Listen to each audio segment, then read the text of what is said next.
The Moto X proves you can still make a great phone even if it's not the fastest one around. It offers the most comfortable Android phone experience I've seen yet, with hardware that shows iPhone levels of obsession and features that you won't find anywhere else. And it's readily accessible for just about anyone, even though it still manages to be plenty innovative. Motorola has delivered a flagship Android smartphone with selling points beyond the size of its screen or the speed of its processor. That might not sound very exciting, but it's an important shift in the smartphone market. We've reached a point where even mid-range hardware is good enough for the average consumer, so perhaps it's more worthwhile for phone makers to spend time differentiating themselves in other ways.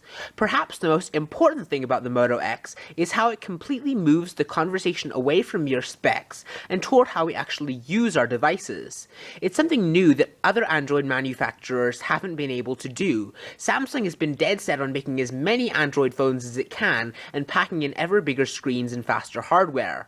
HTC and others have been doing pretty much the same, although HTC has exhibited some impressive restraint with its recent One smartphone, opting to focus more on a beautiful design than great specs. Now, as the first major smartphone developed by Motorola as a Google subsidiary, Moto X undoubtedly has a lot to prove. But surprisingly, most of my expectations simply melted away after a few days of using the phone.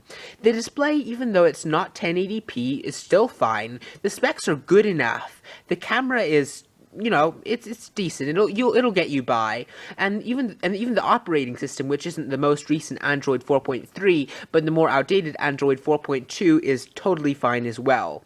There's virtually no area where I can really fault the Moto X. It's really a quite impressive smartphone without being particularly impressive in any one particular category. But enough said, let me know what you think of the Moto X in the comments below. Please be sure to like and subscribe to my channel. It really encourages me to do more videos, and I will see you next time for more videos. Thanks for watching.